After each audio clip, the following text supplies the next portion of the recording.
India is a politically charged country where its people are continually debating, defending, discussing, abusing, name-calling and hating, all for love for the nation. But there is only little talk about what we are doing for the country. And this is what this video is about. What can we do to make India a superpower? 1. Earn as much as you can. Or, how ambitious are you? Too often in India, people when they talk about the country love to wrap themselves up in economic debates, economic jargon, terms, phrases and numbers they don't quite understand. It is brilliant because the moment we make it about economics, individual actions go bye-bye. So if you have pent-up aggression or passionate love, both find a release in blaming the government. In this narrative, the government basically becomes the superhero who's going to save everybody.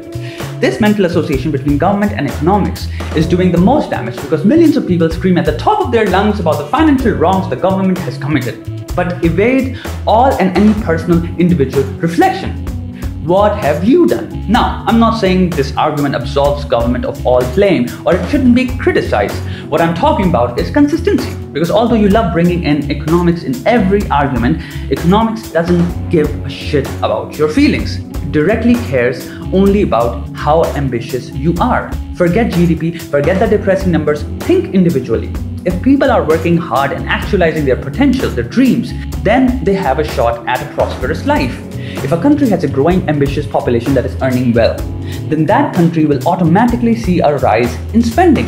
Can you imagine how many jobs and businesses you support by simply spending money? The bottom line is people.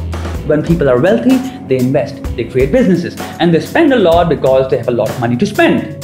So, if you really give a shit about the country, earn as much as you can. Self-betterment only. 2. Taxes. Pay them. This is the most common line used in debates. I do my part by paying taxes.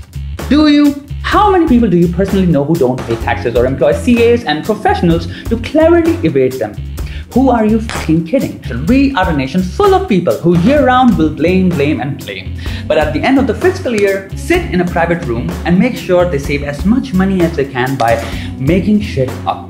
So, next time, when you're asking the CA to roll out magical bullshit up his sleeves, think of all your grievances, your noisy complaints and whining and the blaming you have done throughout. And take a deep, honest look into your heart as a citizen before robbing your country. 3. Women. My greatest salute to every mom and dad who have pushed their daughters toward building a career.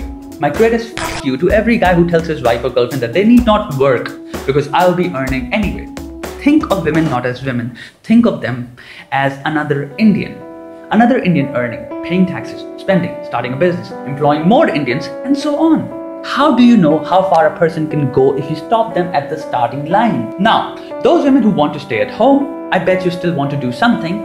We are living in the glorious era of internet.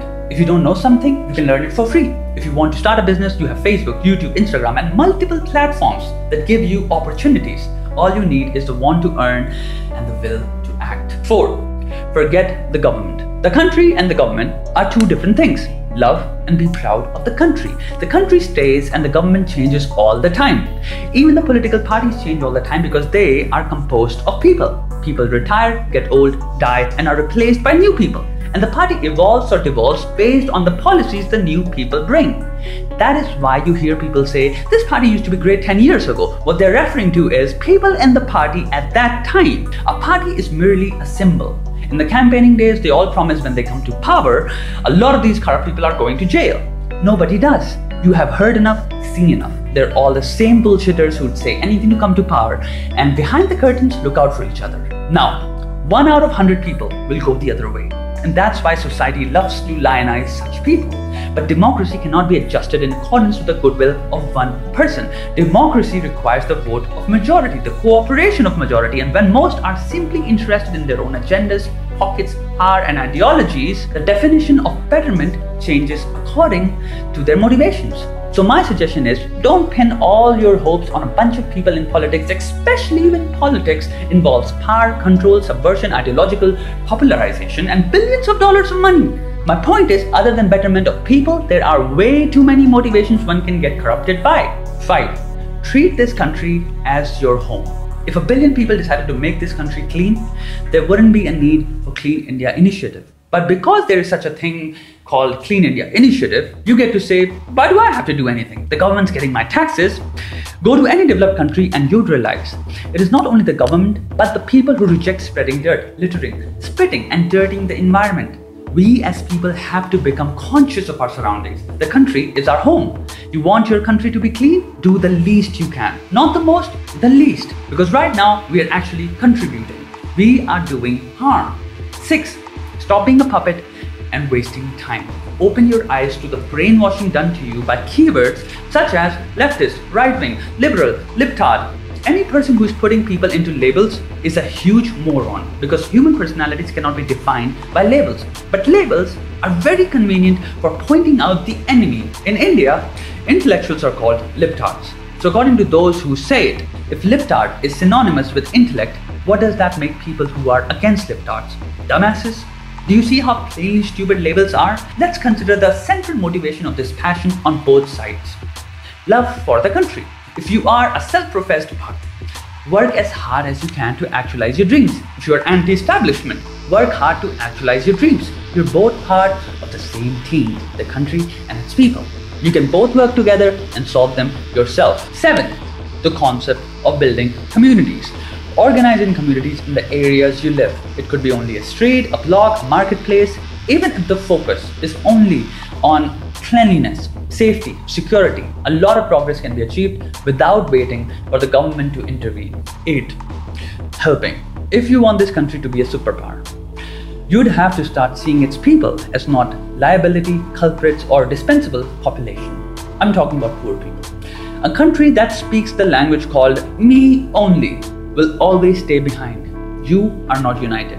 If you're only united in sports, in abusing a common enemy, in going to wars, that is a fucking stupid set of people. You will always remain insecure because deep inside you cannot deal with the fact that you are way behind. And abusing people online and sharing pictures of selective places does not make up or hide the extreme poverty found in every corner. You have two options. Choose to look at the life of the cool city you live in and keep telling yourself, oh, India is so developed. Or look outside the window at the side of any street and recognize that these people are as Indian as you in every way possible. Once you accept the reality of people living in the streets, you accept that we cannot become a superpower on the toes of a few metropolitan cities. What can you do? Invest to empower, to create opportunities for them. Do a little research and donate a tiny sum of money once in 2 months, 3 months to an organization that works on rural development. Could be education for children, hunger, clean water, farmers, anything. These are your own people and their livelihood affects the economy directly. Don't back out from this, man. You are helping people who are surrounded by opportunities. Girls, guys, your friends. Help provide an underprivileged child at least one opportunity. Decide that once in 3 months, I will donate this sum of money and make this a habit you never let go of. Now, imagine if millions of people start doing that. The average salary in a middle-class household is around 30,000 a month. Imagine if millions of people donated only 1,000 rupees monthly in education. You will change the face of the country's economy in the next 15 years. Education is empowerment. You can take away anything from a person, but you cannot take away skills and knowledge. Never forget, those who are deprived most often show the world what miracles are made of, for they do not have the luxury to take opportunities for granted. These are the points I could come up with based on my limited understanding. I would love to hear yours. You could be coming from a place with different set of skills and knowledge. Therefore, I would love to hear your additions to how we can make this country a superpower. Share your views in the comments and share this video with your friends. Subscribe to this channel because my goal is your betterment. I hope you enjoyed this video. Thank you for watching and never forget, you